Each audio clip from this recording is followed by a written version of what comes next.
wasn't actually used till the 19th century. So that is not an accurate way of thinking about what perspective was.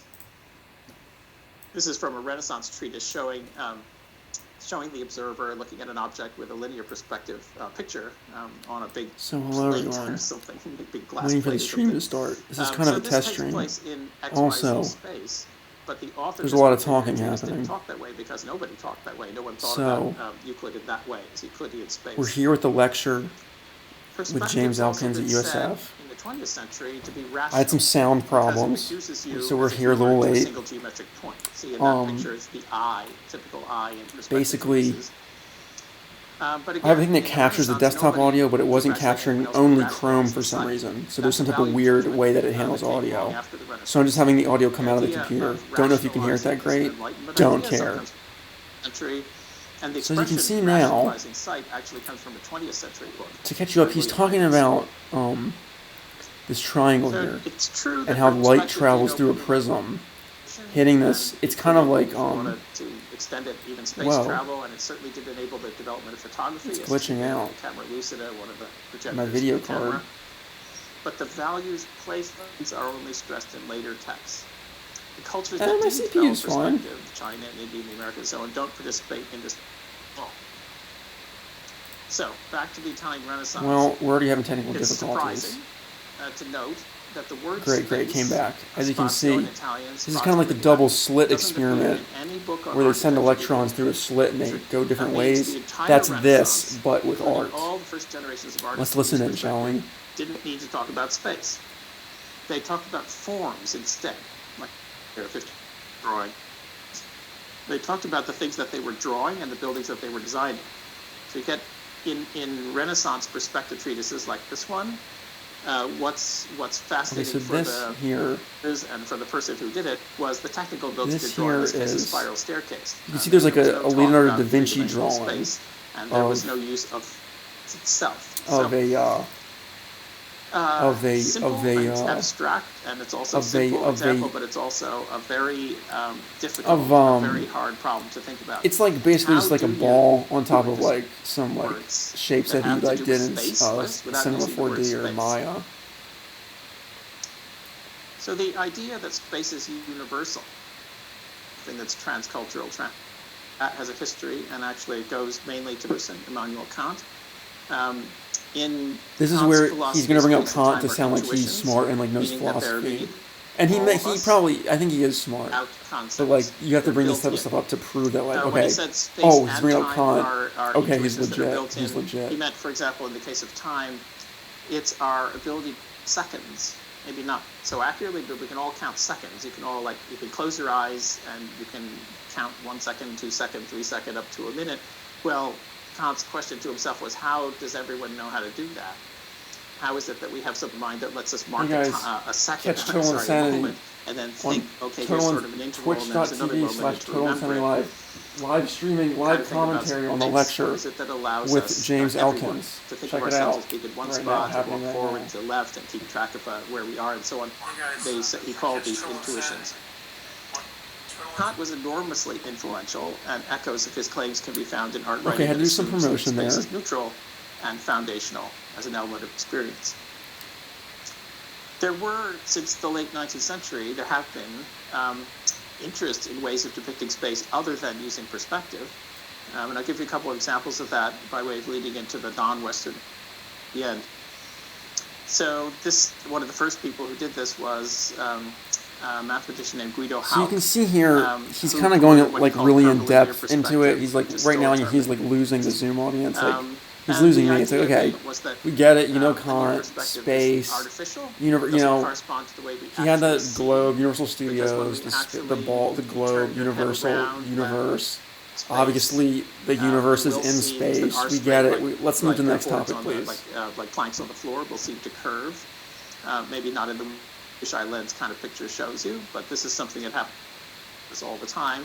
So Guido Hauck proposed that linear perspective and the space that it used were what we would call a cultural construct, and that what's natural is this. So here's bringing up the word construct, which is a very popular word to use. But this is the kind of thing that happens often in beginning drawing classes. If you sit down in front of a long wall, or even if you're sitting down inside with furniture and lines to see in the room around you.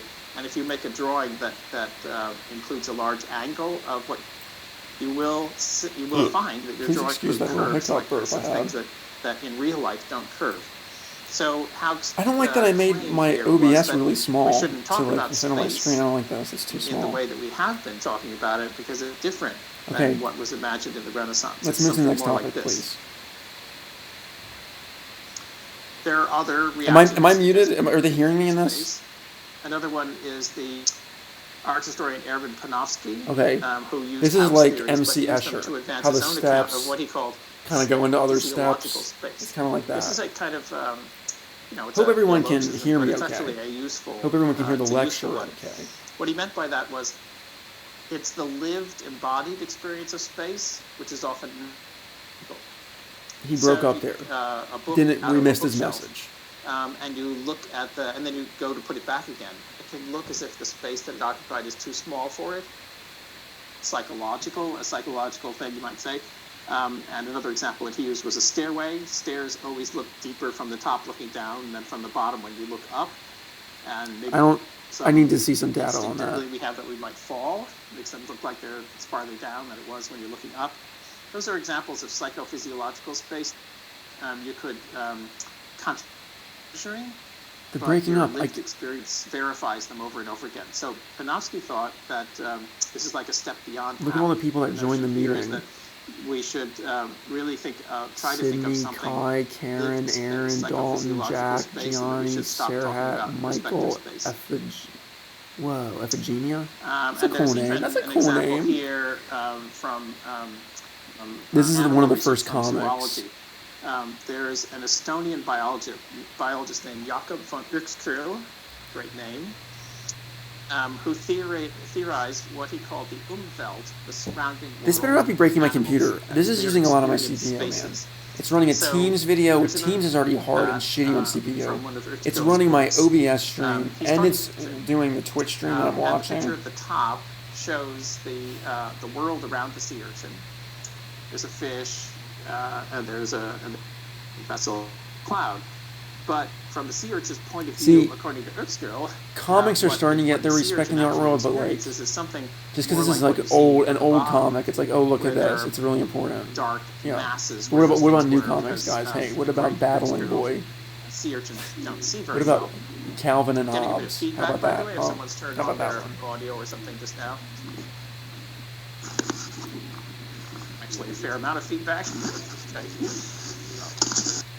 Okay, that's better. That guy just had like a fucking feedback loop, dude. What the hell is going on with that shit? Really fascinating. Any pictures of what the Umwelt of various animals supposedly looks like is not something that you should imagine is it's not looked on favorably by contemporary. There's a basketball game on it. Let's check out the basketball game. Spaces that are completely different from ours. No. And there have even been I realize I'll just tax my internet more. By studying animal behavior, by doing tests on animals, they can tell what kind of space animals perceive. There's a paper, for example, that claims that lemurs see in non-Euclidean geometry. So that's just a glimpse of that. So just by way of conclusion about space, I think it's a good idea to keep in mind that space is not a neutral word that can be used to describe all of art. I just pasted from one of the studio critiques I did, painted by Ian Wilson. Ian, if you're there, hi. Can't see anybody. Ian's getting a shout out. A painting like this. Ian's getting a shout out. It has stars and a moon and what looks. You guys don't know Ian. Ian. Never seen I don't want to divulge information on this. I'm not going to dox anybody. But anyway. But so I guess they said his name. Cartesian space, rotational space in the way that we normally think of it, and it also could be thought of in terms of psychophysiological space, because it certainly has to do with the experience, the feeling of being near the window in an airplane. But it does something very exact. The Miami Heat are winning right now. Yes, that's really not well described using that word space. So I'm just suggesting this is the kind of argument that I'm going to make to our incoming class when it gets to this subject. Just suggesting a bit of skepticism, like a little red flag every time in space, that it's not performable transcultural role that you might think that it is. but it's actually like bringing in these guys. They complicate everything too much. Do you know what space is? It's like where stuff is, like outer space. There's planets in it. We have space between us. So it's like and form, you don't need to overanalyze space. We know what space is, guys. You're extrapolating too much. So is this an art lecture or a science class? Matter and form. Called hyle, that is the matter out of which the world is, and eidos, visible form of things. So hyle, according to Aristotle, is not visible. You can't see it. It consists of 4 elements, as he thought that they were: fire, water, air, and earth. So this is a distinction that Aristotle made, has been influential through all 2,000 years since his text, and it's at the root of theorizing about matter and what matter and form and substance are, and also about art world discourse. That's just a picture that I from one of Aristotle's books in a 17th English translation. It has absolutely nothing to do with what I'm talking about, but I found it when I was looking for an illustration of hyle, which I didn't find. And since I've interrupted myself to put this in, I'll tell you. Why does my stream still say this is Nathaniel Superfly playing the Lion King? It's about not the effigies of a maid all hairy and an infant that was black by the imaginations of their parents. The doctrine, which goes back to Aristotle. Okay, just show me the wrong info. Certain things while they're conceiving you. Well, it has an effect. Well, it's like. Okay, so on hey guys, with highlight. The sound is terrible because it's picking up. So an example in visual art could be, for example, it's picking up the fan on my computer. But that's just something you have to deal with because Chrome doesn't fucking. Chrome doesn't fucking. Slip is made of water and earth. Those are invisible elements. I use iShow Capture to capture the desktop audio, right? Right? It works in Firefox. It works with video. It works with everything. It doesn't work with Chrome. That's bullshit. He distinguished further between form that's latent and has a tendency towards something where it's going to, which he called energeia, and form that's already fully actualized, which he called entelecheia. Please excuse me. That's a photo by an artist named Debbie Leiden of mud flats in Norwich. Okay, man. So an example of something that's probably never going to be fully actualized. We're going real back. We're going back real far. Aristotle. Sorry for this fan noise. I had sound problems. I have to have the sound coming out of my computer. I don't know what else to do. Google Chrome doesn't give its sound to iShow Capture, so I can't get the sound. Okay, so here you see. Which will be entelecheia, which lies form. He's going through all these things that we already know what they are. We know what space is. We know what matter is. This is science. Get to the art part. Okay, you can see he's getting to the art part. You can see. Okay, here's a pot. We're making ceramic. This is art. And I have one more screen of these. But now he's going back to this old philosophy. He divided everything into 4 causes. He said there are 4 causes of everything. These were very widely studied in universities in the Middle Ages and the Renaissance. The causes of anything is what he called the material, that's the matter, hyle, that comprises your object. The formal cause of the thing that you're making is the form of it, eidos. The efficient cause is the agent that transforms matter into form, that's you, the artist. And the final cause is the purpose, he calls that, okay, from which we get the word the final cause is the purpose for which I got nothing funny for this part. So this part's just that dry. To show how this works in art world. Material cause is the matter you start Whoever's with. watching this, Formal cause I want you to know create. This shitty sound, cause is you. This shit stream. And the final cause is the artwork that goes on into the world and the purposes that I want you to know this is not tomorrow. There's a better show than this. I just want you to know that. This is not a good example of what total insanity is. I want you to know. This is an experimental stream brought on by comments from my committee meeting earlier today. It's a quick and loose and dirty and fast and loose. In the difference between the substance and the form, the matter, the materiality on the one hand, and the form. But whoever that watcher is, one of them's me because I'm watching the thing myself. Whoever that watcher is, I applaud your viewership. Not applaud. I thank you for your viewership. This first half of the lecture on space and form with a non-Western example. just it's one. very popular now to talk about things that are non-Western. That's like really in right rock now. Garden in Kyoto. So this is the required if this thing were for a that. normal lecture, I would love to have a show of hands to see who had been there. It's a pretty amazing place. I want to be clear. List, it's the most famous. I'm cool with that. I'm just noting. It's a very in there thing. Like people wearing very big glasses. As you can see. There are a lot of Western misunderstandings about this garden. It has been said, for example, that it's important or what's up with this crazy like glitching imagery? That no matter where you stand, you can't see all once. So, like in this scene, it's not showing the whole garden, but on the right there, you can see one of the three stones on the rocks on the right is half hidden. So, supposedly, even if around it on the two sides, if you've been watching so far, you can see how he's. One is always hidden, and that was supposed to be like the point of the whole thing. He's pivoted from talking about like it's also been space. said that the rocks represent islands in an ocean, and like he defines space in some like new. It's like we know what space is. We got that. It was like you didn't need to define space again. That it has geometry. He's slowly moving towards art. He's really taking his time, honestly. If I say so myself. Crazy Westerners telling people what the geometry of this. See, this is very. He said crazy Westerners. He's like this is the self-hating stuff. Oh, I'm white. I'm a white male. Hate me. Okay, we get it. There's actually a history of people who like to draw diagrams on artworks to show their hidden symmetries and geometries, and that history is actually only 100 years old. It doesn't go back even to the Renaissance in the West, and it does not include Japan. All these things are projections by what. You want to know? I really want to be watching basketball now, but I'm doing art. I'm watching the lecture instead. Visitors are allowed to walk back and forth along the front side, and some people the basketball game is tied. That's I'm cool with that. Are allowed to walk back and forth on the left side. So anyway, Hockney Martin showed his socks because you have to take off your. So this is sensitive to the fact that this may not be a perspectival Western-style space because he's got the converging line. He's let the two sides of it diverge. There's no vanishing point in his collage. He's made it into a kind of a grid. So at least he's aware. At least it registers. This is not something that has to do with looking back forth to see perspectivally hidden rocks and things like that. There are a couple sources that you can go to look what some of the actual meanings of this are. If any of you are interested in Zen, I would like to recommend these two books in particular. This guy's all over the place. This guy's talking about Aristotle, he's talking about Zen.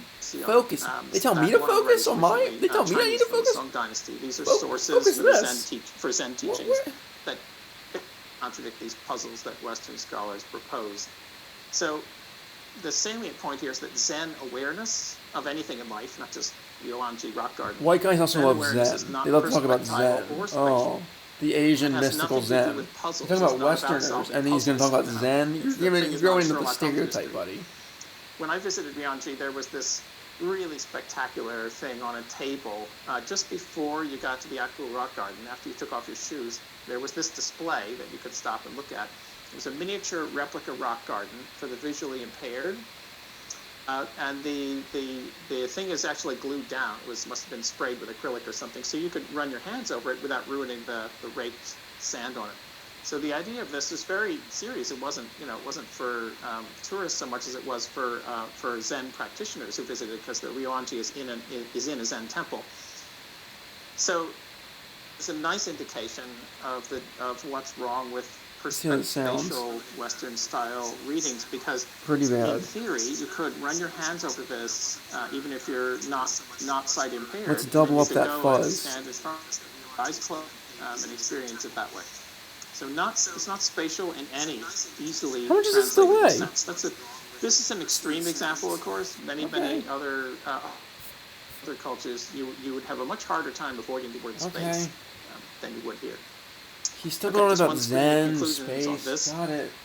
So space and form belong to specifically Western Italian culture, but they've just become so common that it's very hard to remember that fact, and even more difficult this seems like an important go part. through even in the studio without using words like space and form. Italian? I would like to what the fuck? You're talking about Westerners shit, and you're saying that Italians created space and form. What? technically, that's made outside of the influence of Europe and the Renaissance should be discussed without using these words, technically. Okay. No. Second half, the other two. That's too much of like concepts. That's too much of an overarching thing. You should never use the word space and form when talking about art that's not Western. Give me a break. That's just fucking BS. Right.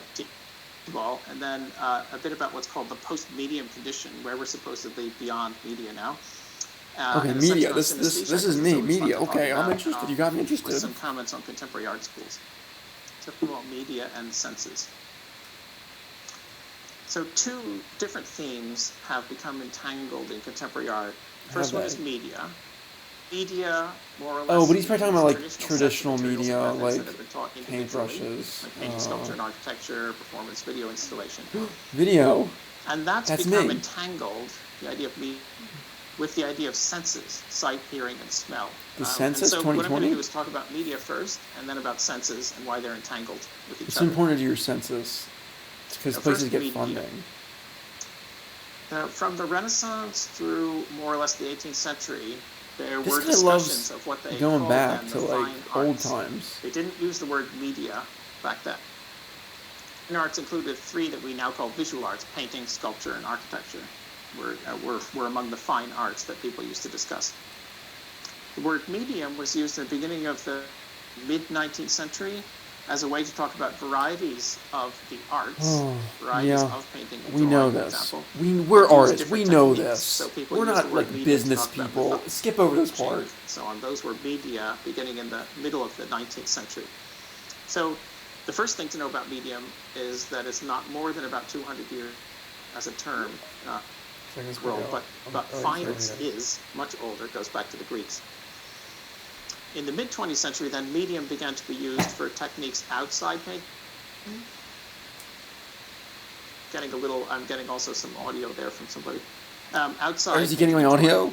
Do you hear me? Do you hear me? On the left is the Oxford English Dictionary definition. I could crash this lecture. C for medium, and at the bottom on the left. If you want me to crash this lecture, tell me in chat. He uses a wide range of media in his art, including paper, video, neon, steel, and holography. That would be the normal contemporary way of using medium, starting in about the 20th century, used for specialized techniques outside of painting and drawing. So that's three different things, beginning about medium. So there is a pretty clear difference between arts and media. An art is a practice that has a history and a critical language. So for example, architecture, if any of you have studied architecture and really spend years learning all the words that are used by architects: column, plinth, entablature, cornice, in classical architecture. Painting, art, because it has an equally large vocabulary. There are some of the words. Once again, you're making it too complicated than it needs to be. History and theory and criticism. Lots of words having to do with painting. Since the mid-19th century, are also techniques, and they borrow their critical terms from the arts. So in my little talk about Western there shit. on the right, the thick lines are to be art, so you have to have. Says art of painting. Or is this like traditional? I might have missed it. Is this traditional definitions? Century, that's when drawing first. Or is he saying this is what it thought is? of as something that was an art that you could collect it. Had thought of that before. It's the generation, more or less, that drawing started to be valued and bought and sold and collected and made to present to people and so on. They became an art in their own right. So they branched off of painting, but arts. They are both arts. And then the thinner branches are media that branch off from those arts, so like watercolor, engraving, drawing, lithography. Max says pin his video. This is a nice way of thinking about the difference between medium and art. The art are not that many JD arts joined. in the West, but there are many, many more media. Barbara Ann joined.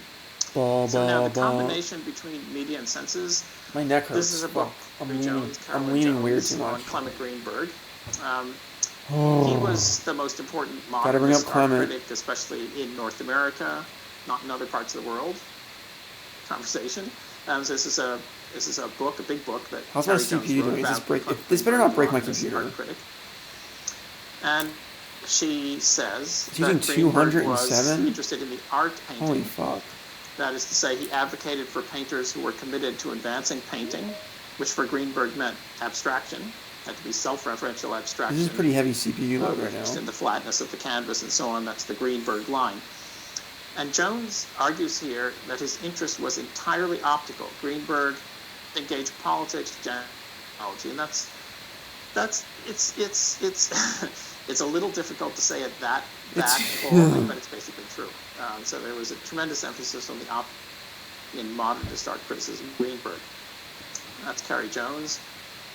So the subtitle of her book is Modernism and the Bureaucratization of the Senses, meaning that Green marginalized everything except vision, or to privilege optical meanings. And she ends her book with a chapter on contemporary art, which is about post media, but also my neck's gonna hurt now. Senses other than eye. What's the basketball game? So I'll come to this when I'm talking about after this section when I'm talking about senses. So a bit on medium condition, as it's so called, and also on this concept media. I'm missing basketball for this. We still hear a lot about this media specificity. To some, it comes from Greenberg, but it has a history. Here it is. So it basically comes from. I liked it better when he had drawings from Da Vinci. By a German writer called Leacois. So he was arguing about arts, painting and poetry. He says that each one has its strength and it shouldn't trespass on the other one. Lessing says poetry is about time. People are so obsessed with like categorizing shit and putting it in little groups and shit. The world isn't that simple. Things don't fit in these little groups. Everybody's talking about, non-binary shit. It's like, people don't fit in these little fucking groups. You can't fit art into all these little fucking groups. It's like, what happens here is that Greenberg applies. It's all fucking art. Like, how are we not to this point yet? It's all fucking art. It's not quite the right issue of the Partisan Review. That's the journal. That's the same journal that the. Some of this glitched out image, dude. Greenberg's essay appeared in. So painting should be abstract, not figurative. That's the modernist line. And it should be self-referential about its own support and surface and so on. Painting's problems for media glitching shit. Or is this what his slide looks like? Specificity, in case you ever hear this in a critique. It means that each medium, and therefore each art, has properties and possibilities, a language that can be studied and carried. And I should have written it more strongly, that really medium specificity is about how you should carry forward the discourse and the possibilities and continue limits of your medium. That's the whole idea of medium, that each medium has is like a language, and you need to speak that language. The fact that this guy is saying that painting should be Greenberg's like painting should be abstract, not figurative. It's so dumb. Painting and poetry. Painting can be whatever the fuck you want it to be. These people are so fucking dumb. It blows my mind. You think they're so smart, and they have like smart elements, but when you boil it down, they're fucking stupid. If you can't, it's like if you have these views, it's like how dumb are they? It doesn't matter anymore. Sometimes that means that we just have so many media now that we can't count them, so it doesn't really matter. Yeah. But it also implies that the idea of individual media doesn't matter because they all share characteristics. That's a really good Greenberg. If you're interested in reading a book about Greenberg, they share stuff, but they're different. Come on now. Where you see next to Greenberg there. So these guys are so ridiculous. They have their little theories. Oh, I've formulated this little thing that sounds very wise. But if you actually break it down, it's like makes no fucking logical sense, and it's actually dumb. This is a book by the art historian Rosalind Krauss, which argues I get down with Rosalind Krauss. The search for the purity of each medium has become a search for the nature or pure form of art itself. So the notion is here, there are so many media that really what counts now is just how to take art forward, never mind any of the media, their medium specificity. The reason why this is problematic, why we put this in our set of concept lectures and all the rest of that of course media still exists. Every art department, every art school, every art academy past a certain size has faculty that work in individual media. Schools like the one that I work in have different departments. We have a department of neon. It's its own department. It's not a different department. It's only for neon. So there's a missing basketball for this between what art theorists and critics say we're in the post-medium condition on the one hand, and the way that art schools work. I'll come back to that at the end of my talk. Yeah, art schools are behind, actually. Is a very critically minded art historian. She has an idea that there are good and bad kinds of this post-medium condition that we live in. The bad kind, which is which she did. My neck. Postmodernism. I shouldn't have leaned so includes weird. video installations. I had a neck injury when I was in high school. Things like over-license installations. Thanks a lot. Thanks, Derek. Bad kind fucked my neck up. Post-medium for the rest of my life now I got this shit because of Derek. Capitalism. Derek was my friend, but fuck, man. Why the fuck you run into my neck, Derek? Fucking wreck my fucking neck for my rest of my life. Thanks a lot. Like in Venice, like a Damien Hirst or and so on.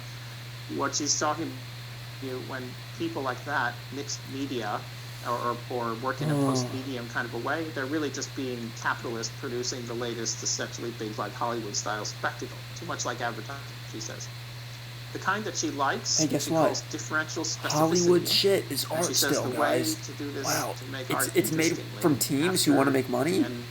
So is fucking conceptual or contemporary art, you fucking dipshits. And she gives us an example of Marcel Brodtar, so you see here, who did this project. As I was saying, how dumb are these people? Okay. We study these fucking assholes. And they're just because they like, to make its point, it's not. All of our other views are nothing. Contemporary. These people, in the 70s, not contemporary, and therefore critiques these media and doesn't just turn them into a spectacle. So I thought I would register that. That's Rosalind Krauss. Okay, maybe I'm being a little harsh on this guy. This guy's fine so far, I guess, but like, okay, what's your point, dude? What's your point? Everybody works on art in general. Art practice is a common way to talk about this, like in sentences like my practice is, when you hear when artists say that, when all of you guys who are artists say that, because everybody does. You can still work in different mediums, but the mediums can all still be art. This is a very recent word. It's much more recent than media. It has the virtue that if you say that you have a practice, you can avoid naming the medium that you work in. My practice is pictures of something. I work in photography. And it implies, if you have a practice, that whatever you're doing can be done with all or any combination of media. Practice is an interesting like a lawyer. I have a practice. Talk about it in the Q&A. A doctor. I got a practice. It fits with the post-medium condition by getting you off the hook of having to say what medium you're working in. Jones argues that after the dominance of visual properties, art has become synesthetic. So now we come to the last part of this talk, synesthesia. Always a fun talk about. So now, if you look at the belief that different senses are connected. So if you think that certain colors, or you go with certain numbers, certain sounds. This is a cool concept, but in the graphic I found there, you're a little all over the place. Number 2 is always green. The number 3 is aqua or blue. That kind of thing. That's synesthesia. This part of my talk probably wouldn't video screens in a university philosophy, for example, outside of an art department. That's because my CPU's like dying. I can't handle it. This better not be like breaking my computer. Without talk about the senses, but in contemporary art, that's not the way it is. Synesthesia is a very common central concept in talk about media. So the first thing to say about synesthesia, if you're going to talk about it, the first thing to do is decide what the senses are. One screen on that, which could expand into kernel task is using 1.4 gigs. Damn. The 5 senses are usually OBS is just using that shit ton of CPU. You can also add the 6th sense. Chrome actually isn't even using that much. The mystical ESP kind of 6th sense, or the 6th sense understood as the CPU. I'm becoming like this guy. Like, I know about that. So you could say gravity is a 6th sense, or if you like things like ESP, it would be another kind of 6th sense. Gravity, that's an interesting thing. Then there's also a whole series of what are called interoceptive senses, because they sense your body's condition. Wouldn't gravity be like in the sense of touch in a way? No, I guess it's not true because there's like balance. One that's I can get down with that. Famous I can't challenge everything this guy says. That's your body's own sense of how it is right now. How are you sitting? Is one leg crossed? Is the other? Is it not crossed? Is your arm falling asleep? That kind of thing. That's different from touch. Thermoception, your sense of temperature. No, again, that's not different from touch. That's touch. Sense temperature. Nociception, a word, but it means sensing pain and hunger. That's also touch. People claim like those feeling. Are not senses because they don't sense the outside world. Although thermoception, you could say, does outside world. So this is all things that people debate. Why are you talking about? And then especially fabulous to debate. How'd you get from mediums to senses, dude? What the fuck? It's been anatomically proven. Humans have an organ on the inside of our noses that takes in chemicals that we're not consciously aware of. most famously including pheromones, sex hormones, and things like that. So when you have, for example, in sororities and women living together, their periods will become synchronized. That's why? Pheromones. So it's been anatomically proven how those chemicals get into our body, that we do have an organ that's different from our smell organ that's in our noses. Secret pheromones. And there's fabulously fun history of people trying to find sex hormones so that they can bottle them and sell them and things like that. But philosophically, the question is, do you want to count as a sense? Maybe yes, maybe no. Losing in the energy, art world, I'm all these are combined like media. So I'll give you 3 definitions of synesthesia to round up this exposition. First of all, synesthesia is a medical condition. And there's a neuroscientist named Nikolic who suggests that it should be renamed ideas. Usually, it's not just what is colors this, chemistry? And textures, but it's ideas as well. Are these like fucking like isotopes or some shit? Like chains of... Are these hydrocarbon chains? What the fuck is this? So I myself have... Is this sine waves? Are we doing audio? So which you're looking at on the right... Why are you acting like synesthesia is like a fucking like problem, dude? It's like awesome. If you ask such a person to count from 1 to 10 and then to ask, does any picture occur to you, then for someone like me, like what has letter C there, it says 1, 2, 3, 4, 5, 6 in a zigzag. That's a kind of synesthesia, because for me, when I count, numbers are in a certain place next to each other in my head. Or if I... does it mean I have synesthesia if when I play guitar, I think of the G chord as red, I have no idea why. And I think of E as green, it doesn't do me any good, but there and I think of C as yellow, and I also think of A as red, there's a medical and I think of F as like a blue or a purple, a certain small and I percentage think of A minor as also comes in all different varieties, medical, red, the medical and I think of E minor as like then there's historical a nastier green. That's and I think of the way it was popular. I think of B as like orange. It doesn't have anything to do with the medical condition necessarily. It was popular among the siècle artists at the end of the 19th, beginning of the 20th century. Most famous example is Kandinsky, and this is Kandinsky's book concerning the spiritual and the art that some of you probably had assigned in classes.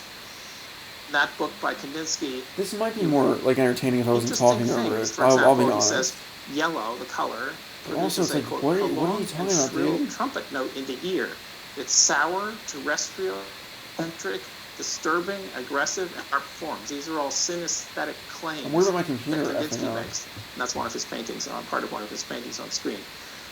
Kandinsky had a kind of synesthesia typical of a generation of artists that were very interested in synesthesia, wrote a lot about it. And I'll just give you an example to show this is not just in the visual arts. It's like that an example from music is Asthenia. Composer Alexander Scriabin, who wrote a symphony called Prometheus in 1910, which he scored for orchestra and what he called organ, which is an instrument that colors represent as harmonies. There's a lot of debate about how to build the color organ. There's even debate. Scriabin was a synesthete himself, but he liked the idea that somehow the harmonies of his piece would become colors. So it's part of the same historical moment. Kind of synesthesia is what if they were hearing me the whole time in the lecture? It's been revived in the art world. Like, okay, like he's spending too long on synesthesia because he has it and he's interested in it. Move on from synesthesia. Jones's book, I'm only doing this for an hour, maybe an hour and 10. The lectures go like an hour and 10. I'm not fucking sticking around. This guy's stuck on synesthesia for fucking 15 minutes. He of olfactory art. He's an expert in visual art that uses smell. Look at this guy. And he's an expert in a lot of other things. This guy looks kind of like... By the way, he's the world's expert on PowerPoint. So if you ever want to have a really, really long... On what? On PowerPoint, invite him down and give you a speech. PowerPoint? What did he say? Okay, so just to conclude about this. He skipped. I think it's important to distinguish between people who have the medical artists back in the teens and 20s of the 20th century and contemporary artists. These are 3 different things, and the third one is the one that Carrie Jones is interested in because it has to do with post art. And my last couple lines are just couple thoughts about media and contemporary art schools. Okay. Okay, I'm interested. So there are still these departments and separate instructors yeah, for media. duh, because there's different This is a page from God. what is it? I'm one of the biggest proponents of crossing mediums. Anyway, you gotta. yes. So institutions. You can't just have. Students are mobile. People and specialize in stuff. Attention to difference in media, like where I teach, encourage, of course, students. You know what we should care more about? The fact that media can mean a type of art material, and it can also mean the media that you're watching. How about we work on that? How about we talk about why they're the same word? That's a more important problem. Like to be a department for reasons of my own. So that kind of thing happens a lot. But these departments are not going away because they're for all sorts of other reasons, structurally. So there's an interesting under-theorized question about the relation between all these departments, media, and the contemporary production of art, which is medial in the various ways I'm hungry. Suggesting. So, by way of conclusion, there are four, maybe overlapping. This guy just keeps concluding stuff. Is media continue to exist, but they're just technical categories, like video editing, photography, oil painting. Or media continues to exist, and they bring meanings and histories with them. Well, yeah. Works are potentially heterogeneous. Okay, good. At least thank God he said they're overlapping. Thank you. You're the smartest thing he's fucking said the whole night. Or whatever, as it were. Duh, they're overlapping. If you're doing work that uses. Or media no longer exist, so artwork crosses and combines freely, mingling new sensory combinations. Oh, this no longer exists. Yeah, okay. Interest and Klaus Noppenay's and so on. Dumb. Or last, media no longer exist, and ideas about medium specificity have been transferred onto art in general, and that would be Strauss's idea. Wrong. So this is. It's not hard. It's not hard to say. Not an earth-shattering kind of conclusion. These are wrong. But it does point to a really systemic problem in the conceptualization of the. It's really popular to say systemic these days too. That's another thing. Wide disconnect between some of these theorists that I've been mentioning and historians and critics who have been talking about the post-median condition for quite a while now, for almost generations. There's disconnect between that. It's not that difficult. These people complicate it too much. It's not really that difficult. But like their jobs and all their fucking like livelihoods based upon making this shit complicated. And that is the end of my. So I will jump out of this. That's the. What the fuck was the conclusion of this? That's the end. What? What was the point of this? Okay. Give me 1 second. I will unpin you so that you can see. Everyone can see each other. There we go. With this, we enter the I love Noelle's hair. This is great hair. This is fucking excellent hair. I love it. I love it. Visiting artist talk. So, is there anyone? If only she had this hair when she taught me. I would just enjoy looking at it. It's a cool shape. Hand raising icon. Okay. I want to ask a question. What was the point of this lecture? Hi, thank you, Jim, for your talk as always with your work. I find it very stimulating. Okay. Also, well, I'll listen a little bit more. Ask you back though. I'm going to focus on the first part, the one on space and form. Am I heard clearly? I can't. What was the point of that? I thought he was going to like. He talked about all these different sections, and I thought he was going to like. If I'm correct, you say something new or something. Even his conclusion was it just talking about media? Even his conclusion, he was like, "These aren't earth-shattering conclusions." Yeah, so why the fuck did you just spend all that time explaining them? You could have just said it, and it would have made sense. What the fuck was the point of this? This guy's supposed to be some freaking. Oh my god. No, I'm done with this. Okay, guys. I'm done with this. I've had enough of this shit. You have discussed the problem of world art.